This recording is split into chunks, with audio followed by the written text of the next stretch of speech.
Well, they've officially reached new levels of crazy. The views run out of people to attack and meaningful topics to discuss, so now they're turning on their own. Their recent target was none other than Pete Buttigieg, who recently criticized how DEI programs are getting implemented, which led to Sunny Hostin having a full meltdown, proving that even the slightest hint of common sense is completely unacceptable to her. So today we're breaking down their unhinged reaction, what Booty Boy actually said, and you won't believe Anna's plans going forward. As always, make sure to subscribe and hit the notification bell for more videos just like this. You know what I think? What do you think, Sunny? I like Pete, of course, but I think he got that so wrong, and I think it was so tone deaf, considering Which what's part? going on. All of it. I thought all of it was tone deaf, because what happens is when from 1776 to 1965, you have basically white men in charge of everything, right? Women, people of color, we're left out of just equality of opportunity, Yes, that sort of right. thing. And I think when that equality starts popping up in terms of diversity program, equality now feels like oppression to those people who were at the top of the ladder, not necessarily because of their merit, but because of their identity. Really, I think we need to reframe the discussion. If the problem is these programs, what is the solution? Should we just then depend on the benevolence of Elon Musk and white billionaires to hire women and people of color? No. The biggest issue with the far left is that they're stuck in the past, holding to outdated narratives that don't reflect today's reality. As a society, we've made incredible progress, but instead of recognizing that, they continue to push policies that miss the mark entirely. For instance, in the real world, businesses don't survive by handing out opportunities based on identity quotas, because the most important factors are productivity and results. You see, if a company prioritizes anything over its competence, it won't be around for long. I love also how out of touch Sunny is, because she chose to conveniently ignore the fact that Elon was hiring a woman as CEO for X. So yes, as long as you're qualified, any sane company would be more than happy to welcome you into their ranks. Alyssa also gave her 2 cents on the issue, and she made some valid points. A lot of consultants get hired by big corporations to make people feel really good that they're achieving diversity because they put on a seminar, because you watch something, because you said Latinx instead of Latina. And I don't know that there's actually huge metrics I've tried to find, because you can cherry pick and you can see them, that is actually working. What I would love to see is culturally people wanting to have diversity that's across the board, socioeconomic, racial, that people's lived experience, their religion, so that workforces do look like America. I think that's a perfectly reasonable place. And I think that's what he was saying. I don't think he's saying that we need to end any programs that include more people. That is absolutely correct. I'd also add that such initiatives started with good intentions, but thanks to wokeism, it's now become something unrecognizable. There are now thousands of self-proclaimed identities, and no matter what companies do, it's never going to be enough anymore. Someone will always be underrepresented, marginalized, or excluded. Also, what happened to free market principles? Businesses should be free to hire based on merit, not forced to fulfill quotas to satisfy activists who literally will never be happy. If a company wants to focus on diversity, that's their choice.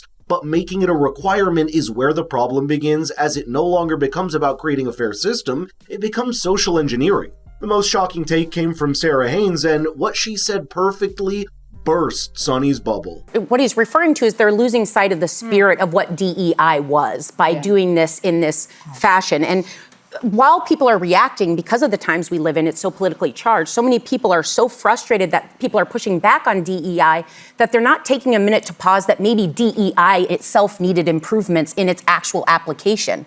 We're seeing a lot of things. One was New York Times staged fake interviews with diverse candidates.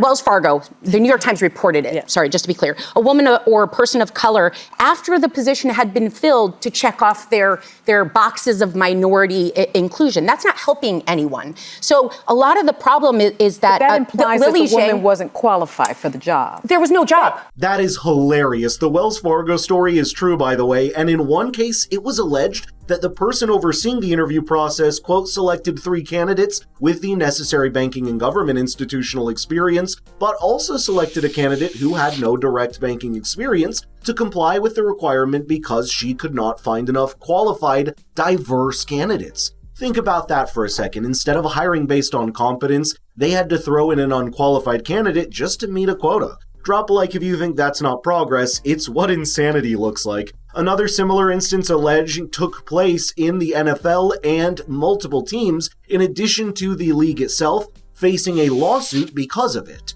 Sarah didn't stop there and proposed some solutions that could replace DEI without discriminating against anyone. Lily Zhang, who wrote for Harvard Business Review, reputable place, she's a critic. She says she's a DEI strategist and consultant. And one of the things she said is, DEI was never focused on the results. It was just the commitment to the results. So companies would hide under this idea of we're so progressive with not a lot of benefits, or not always benefits, to the people they claim to be helping. So some of the ways you change it, Sunny, you've been asking all day, like what are the things? What's the solution? So she has solutions. She's saying focus on measurable results like pay equity, physical and psychological safety, holding network events, blind hiring. There are a lot of things that you can Blind hiring, that makes sense. Right. But the isn't point that is kind of merit-based? Isn't that the whole argument that DEI is against? Well, she dug in because she studied, she's a consultant on DEI for companies for 10 plus years. And what she's saying is, regardless of the hiring is the opposite of DEI. No, that's not true.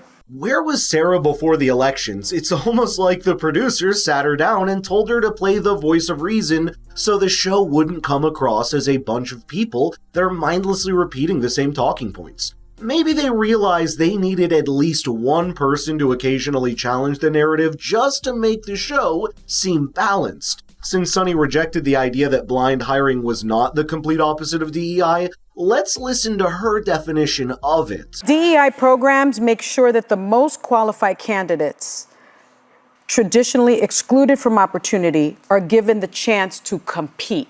So this notion somehow that blind hiring could work, I think that's But wouldn't something. it take the but it's not race about or identity out of but it, it's and it would not be purely based on what you put forward? But it's not about merit, because the people that are in these DEI programs are already the best of the best. But she's saying the companies end up doing tokenism rather than helping. I mean, by the way they approach the number of DEI. times I've had people in tokenism. corporate America be like, lean into the fact that you're an Arab American. I don't ever want somebody to be able to look at me and say, you were a DEI hire. What she just said is a pure contradiction. You can't be the best of the best and end up getting hired just because of a program that mandates a company to hire a person that has your identity characteristics.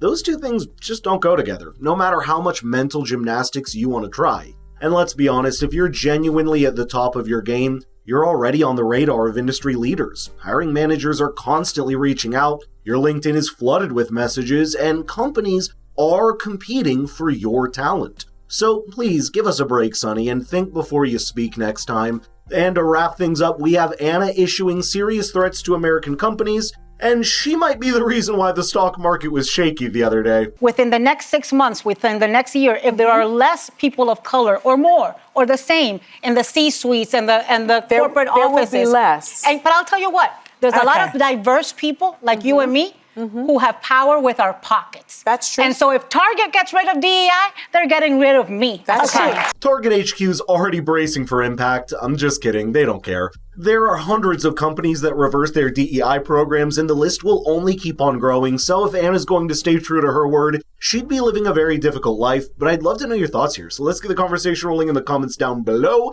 and if you want your friends to be as informed as you are, please share the video with them. Thanks so much for watching, and I'll see you in the next one.